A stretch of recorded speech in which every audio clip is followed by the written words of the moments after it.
After the age of 25 अगर आपके looks का डाउनफॉल हो रहा है तो गिव अप बिल्कुल भी नहीं करना है। आपका बड़ा भाई आज आपको सारी सीक्रेट्स खोल के दे देगा सेक्सी एज फक दिखने के। What's up bro, welcome back to be your best India का कूलेस्ट सेल्फ इंप्रूवमेंट चैनल, जहां मैं सैन कालरा वीकली 2 वीडियोस डालता हूं fashion, skin care, personality and self improvement पे। तो चलो भाई शुरू करें। भाई देखो, लड़कों में बायोलॉजिकली बेस्ट बात यह है कि हम अगर अपने आप पे काम करते रहें तो हम लाइफ लॉन्ग सेक्सी दिख सकते हैं। और आज मैं आपको वही 25 टिप्स बताऊंगा जिससे आप 25 की एज के बाद किसी भी एज पे बहुत अच्छे दिखोगे। और ये सारी मेरे पर्सनल एक्सपीरियंस हैं। तो पहली कैटेगरी से शुरू करते हैं, फैशन एंड ग्रूमिंग। या 25 के बाद ना आप ट्रेंड्स की तरफ जाना थोड़ा सा कम कर देते हो और आपको टाइमलेस पीसेस पे इन्वेस्ट करने का सेंस लगने लगता है। और अब आपके पास थोड़े से पैसे भी आ गए हैं तो आप इन्वेस्ट कर सकते हो एक अच्छी पैंट सिलवाने में, या फिर एक अच्छा सूट सिलवाने में, या फिर एक बढ़िया सा टक्सीडो खरीदने में। क्योंकि देखो, ज्यादातर ब्रांड्स एक आइडियल बॉडी टाइप के लिए कपड़े बना रहे होते हैं और इसीलिए रेडीमेड वाली चीजें आपकी बॉडी पे, जो कि अब कॉम्पोजिशन चेंजेस के थ्रू जा रही है, शायद आप पे सूट ना करे। तो इसलिए आपको टेलरिंग पे इन्वेस्ट करना चाहिए। दूसरा पॉइंट है कि भाई अब सिर्फ स्नीकर्स पहनना छोड़ दो। माना कि एक व्हाइट स्नीकर बहुत वर्सेटाइल होता है, बट अब आपके पास एक ऑप्शन खुल गया है लाइफ में कि आप boots, leather shoes, formal shoes सब में अच्छे लग सकते हो। बट क्वालिटी वाले शूज ना ही सिर्फ आपकी स्टाइल की दुनिया खोल देते हैं, but they last longer also. Next styling है एक ऐसी चीज की जो कि 25 से कम वालों के पास अच्छे से डेवलप्ड नहीं होती, आपके पास है, वो है बियर्ड। तो भाई उस बियर्ड को स्टाइलिंग के लिए यूज करो। उसको अच्छे से एक बियर्ड फेड करवा सकते हो, या फिर कोई भी और स्टाइल, जैसे कि बस एक मुस्टाच रख सकते हो। आप एक्सपेरिमेंट कर सकते हो। बस इतना ध्यान रखना कि आपकी फेस शेप के हिसाब से होना चाहिए और आपकी ओकेजन के हिसाब से। नेक्स्ट आई थिंक सबसे इंपॉर्टेंट पॉइंट, अब आपके पास थोड़े से पैसे हैं, आपको एक जगह जरूर इन्वेस्ट करना है, वो है एक अच्छी फ्रेग्रेंस। मेरे हिसाब से अलग अलग ओकेजन्स के लिए आपके पास एटलीस्ट 3 फ्रेग्रेंसेस तो होनी चाहिए। और ये फ्रेग्रेंसेस आपकी पर्सनालिटी से मैच होनी चाहिए और इनकी क्वालिटी अच्छी होनी चाहिए ताकि ये पूरा दिन लास्ट करें। क्योंकि देखो, आपके बॉडी की भी केमिस्ट्री चेंज हो रही है, उसके हिसाब से आपको एक लॉन्ग लास्टिंग परफ्यूम खरीदनी ही पड़ेगी। अगर आप जानना चाहते हो बजट में आप कौन सी खरीद सकते हो, तो आप डेफिनेटली हमारा बजट परफ्यूम्स वाला वीडियो देख सकते हो। या फिर अगर आप जानना चाहते हो कि किन परफ्यूम्स में इन्वेस्ट कर सकते हो, तो मैंने अपने इंस्टा पे एक रील डाली थी, वो आप जाके देख सकते हो। नेक्स्ट, एक बहुत underrated style tip, you have to ensure कि आपके कपड़े एकदम अच्छे से आयरन्ड हैं आप जहां भी जा रहे हो। भाई देखो, रिंकल वाले या फिर गलत फिटिंग के कपड़े ना जनरली आपको बहुत लल्लू और डिसऑर्गेनाइज दिखाते हैं लाइफ में। अगर आपको शार्प दिखना है तो आपके कपड़े एकदम अच्छे से प्रेस होने चाहिए। मुझे पता है मेरे काफ़ी वीडियोज़ में कपड़े ढंग से प्रेस नहीं होते, वो सिर्फ इसलिए क्योंकि मेरे को एक दिन में बहुत सारे शूट्स करने होते हैं। बट आपको ये टिप दे रहा हूं, आप ले लो। बट एनीवे, अगर आप और आउटफिट्स देखना चाहते हो कि आप कौन सी पहन सकते हो, आप मेरे इंस्टा पे देख सकते हो। अब चलते हैं नेक्स्ट कैटेगरी पे, जो कि है आपका स्किन और आपका हेयर। भाई फेस पे रिंकल्स और फाइन लाइंस जिसकी वजह से आप और बूढ़े दिखते हो, उसका सबसे बड़ा कल्प्रिट एक ही है, मैंने पहले बहुत बार बताया हुआ है, वो है सन। भाई जो सन की रेस से यूवी डैमेज होता है ना, वो ओवर टाइम कंपाउंड होता है, जिसकी वजह से डार्क स्पॉट्स होते हैं, फाइन लाइंस होती हैं एंड अनइवन स्किन टोन भी होती है। और सनस्क्रीन ही एक इकलौती चीज है जो इस चीज को रोक सकती है, मतलब सबसे बड़ी प्रॉब्लम को रोक सकती है। And I am pretty sure आप नहीं चाहते कि रिंकल्स वगैरह जल्दी आ जाए और आप जल्दी बूढ़े लगने शुरू हो जाओ। क्योंकि देखो, आइडियली अगर आप बहुत अच्छा लाइफस्टाइल जी रहे होते ना, तो आपको रिंकल्स वगैरह बहुत लेट तक नहीं आते। बट अभी हमारा लाइफस्टाइल ही इतना गंदा होता है। मैं पर्सनली अभी वापस उसी सनस्क्रीन पे आ गया हूं जो मैं आपको पूरे 2021 में दिखाता रहता था, Re'equil ultra matte dry touch sunscreen. इसका टेक्सचर और भी बढ़िया हो गया है, स्किन पे बहुत लाइट लगता है, प्लस इसका कोई खास व्हाइट कास्ट भी नहीं है, तो मैं जोकर नहीं लगता। बस सुबह के जिम के बाद वाले स्किन केयर में लगा लेता हूँ। And water and sweat resistant है, तो पूरा टाइम रहती भी है स्किन पे। इसका लिंक नीचे डिस्क्रिप्शन में डाल दूंगा। नेक्स्ट पॉइंट है कि आपको अपने बालों के नीचे की स्किन भी नहीं भूलनी है, उसका भी ध्यान रखना है, जिसको कहते हैं स्कैल्प। भाई देखो,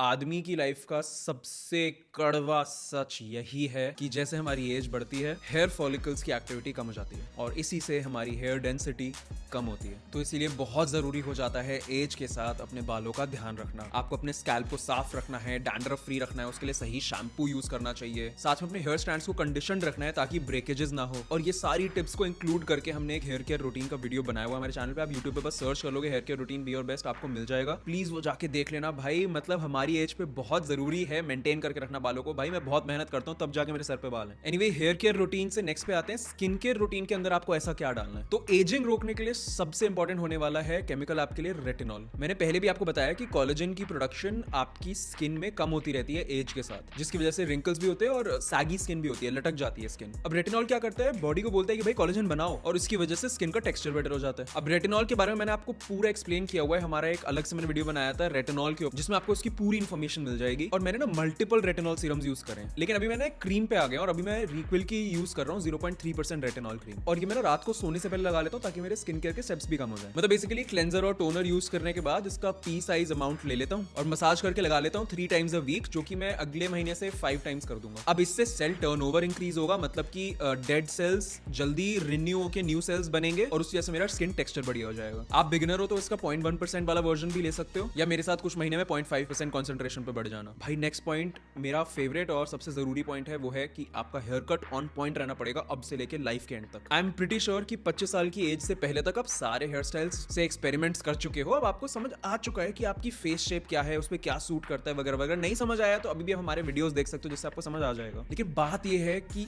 एज के साथ आपकी हेयर लाइन भी रिसीड हो रही है, आपकी हेयर की थिनिंग भी हो रही है, तो इसलिए आपको एक क्लीन हेयर स्टाइल मेंटेन करके रखना है जो कि आपके ऊपर सूट कर रहा हो। अब मैं ये नहीं कह रहा कि कोई स्पेसिफिक हेयर स्टाइल है जो आप रख सकते हो 25 के बाद जो उससे पहले नहीं रख सकते थे, या फिर वाइस वर्सा, ऐसा कुछ नहीं है। बस आपको रेगुलरली हेयर कट करवा के एकदम क्लीन लुक रखनी है, कि मतलब ऐसा ना लगे कि ये आदमी ना लाइफ पे उम्मीद ही छोड़ चुका है। और अगर आपको हमारे हेयर स्टाइल्स वाले वीडियो देख के भी नहीं समझ आ रहा तो मैं कहूंगा हमारी लुक्स मैक्सिंग वाली सीरीज में पार्टिसिपेट कर लो। बाय द वे, हम किसी एक लकी सब्सक्राइबर की लुक्स मैक्सिंग करेंगे जैसे इस वीडियो पे 10,000 लाइक्स कंप्लीट होंगे। आपको पार्टिसिपेट करने के लिए नीचे सिर्फ कमेंट्स में बताना है कि मैं 25 प्लस वाले भाइयों के लिए भी क्या क्या कंटेंट बना सकता हूं। मैं आपको लेफ्ट आउट नहीं फील करवाना चाहता। एनीवे नेक्स्ट पॉइंट है जो कि काफी लोग स्किप कर देते हैं, सिर्फ फेस पे ध्यान मत दो भाई, पूरी बॉडी की स्किन मैटर करती है। तो आपको एक मॉइस्चराइजिंग बॉडी लोशन यूज करना शुरू करना है, क्योंकि देखो एज के साथ जो बॉडी का लिपिड बैरियर होता है वो कमजोर होता रहता है और आपकी स्किन इन जनरल और ड्राई होती रहेगी, क्योंकि उसमें से सेरेमाइड्स भी कम हो रहे हैं। अब वैसे हमने एक अलग वीडियो भी बनाया हुआ है जिसमें सेरेमाइड्स के बारे में मैंने आपको अच्छे से समझाया था, लेकिन आप ये मान के चलो कि सेरेमाइड्स ही वो चीजें हैं जो आपकी स्किन की वो जो फ्लेकीनेस होती है ना, जो फ्लेक्स बन के उठ जाते हैं वो, और इरिटेशन जो होती है वो रोकते हैं। तो अब आपको एक अच्छा बॉडी लोशन चाहिए जिसमें सेरेमाइड्स हो, जिससे कि आपकी स्किन अच्छी रहे। भाई मैं रोज नहाने के बाद लोशन लगाता हूँ, हाथ पे, पैर पे, बैक पे,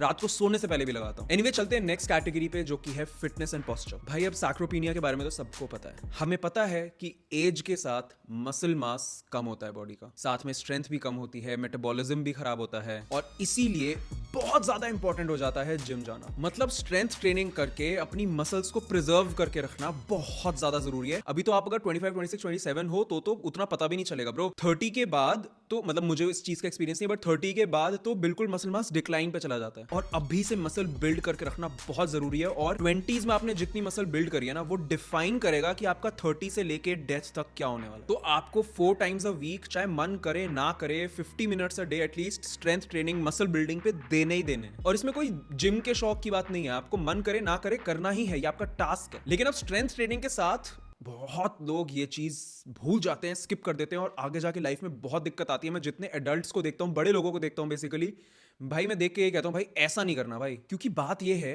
कि जितना एज बढ़ता है ना, उतना ज्यादा आपके जॉइंट्स की स्ट्रेंथ और फ्लेक्सिबिलिटी कम हो जाती है, जिसकी वजह से स्टिफनेस होती है जॉइंट्स में और आपका पोस्चर भी खराब होता है। अब बात ये है कि ये चीजें दिखनी शुरू होंगी आपको 50-60 साल पे, लेकिन उसको प्रिवेंट करने का जो पूरा प्रोसेस है वो अभी आज शुरू होता है। तो इसीलिए बहुत जरूरी है आपके वर्कआउट रूटीन में मोबिलिटी एक्सरसाइजेस होना, जिनसे कि स्टिफनेस नहीं होएगी, आपका रेंज ऑफ मोशन बढ़ेगा, आपकी फ्लेक्सिबिलिटी बढ़ेगी, एंड साथ में आपका पोस्चर भी इंप्रूव होगा। अब मैं पर्सनली अपने वर्कआउट से पहले के 10 मिनट में मोबिलिटी एक्सरसाइजेस कर लेता हूं। मुझे पता है 10 मिनट शायद इनफ नहीं है, मैं उसको धीरे धीरे बढ़ाऊंगा। बट एनीवे एक और गलती जो मैंने अपने वर्कआउट में कर दी है, जो कि नेक्स्ट पॉइंट भी है, वो ये है कि कार्डियो को इग्नोर मत करो। भाई मुझे पता है बहुत सारे मीम्स फेमस होते हैं, मैं भी बड़ा एंजॉय करता था वो मीम्स जो कहते थे कि भाई वर्कआउट पे ध्यान देंगे, कार्डियो पे तो हंस के चले जाएंगे। लेकिन भाई कार्डियो को मैं ये नहीं कह रहा फैट लॉस के लिए जरूरी है, कार्डियो से फैट लॉस का उतना कोई क्रेजी रिलेशन नहीं है जितना लिटरली कार्डियक हेल्थ का रिलेशन है, हार्ट की हेल्थ का रिलेशन है। क्योंकि भाई कार्डियोवैस्कुलर फिटनेस जो होती है ना, वो एज के साथ वो भी खराब होती है। सर भाई एज के साथ सब कुछ ही खराब होता है, बट उसका मेन दिक्कत ये है कि उससे हार्ट डिजीज की रिस्क बढ़ती है। और आपको पता ही आजकल न्यूज में क्या आ रहा है भाई, कितने ज्यादा हार्ट अटैक के केसेस आ रहे हैं। और रेगुलरली कार्डियो करोगे तो भाई